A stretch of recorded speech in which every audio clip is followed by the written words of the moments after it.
দেখে আপনার কাছে মনে হতে পারে আমরা পাকিস্তানে আসছি কিনা। না ভাই, এটা বাংলাদেশ। আমাদের বাংলাদেশের সবচাইতে বড় ইফতার বাজার এটি, যেখানে জনসমুদ্রের রূপ নিয়েছে আজকের এই ইফতার বাজার। আস্ত হাঁস বিক্রি হচ্ছে এখানে, এছাড়াও আরও পাবেন আস্ত মুরগি এবং আস্ত ছাগলের পা, যেটা আর বাংলাদেশের কোথাও এমনটা হয় না। আস্ত পাখিও এখানে পাওয়া যায়।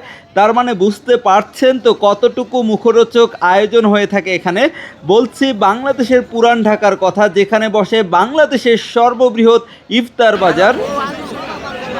ইফতার আয়োজনে পুরান ঢাকার ধারের কাছেও আর কেউ নেই, কারণ এক একটা জিলাপি তারা বানায় 1 কেজি, 1.5 কেজি, 2 কেজি।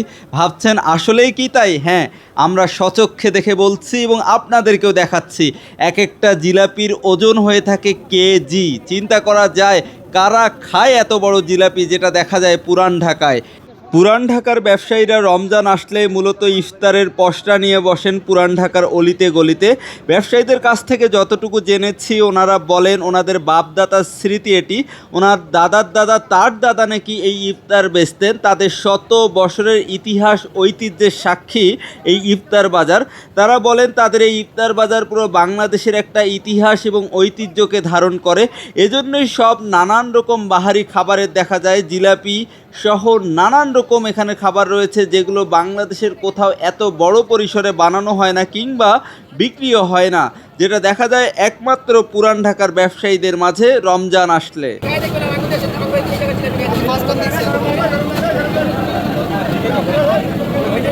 বৈচিত্র্যময় খাবারের দিক দিয়ে পাকিস্তানের সাথে তুলনা করা যেতে পারে পুরান ঢাকাবাসীর, কারণ তাদের খাবারের যে বাহার, এক একটা জিলাপি নাকি 1.5 কেজি, 2 কেজি, 1 কেজি। ভাবা যায় কারা খায় এত বড় বড় দানব আকারের জিলাপি? জানতে চাওয়া আমার সহজ সরল মন।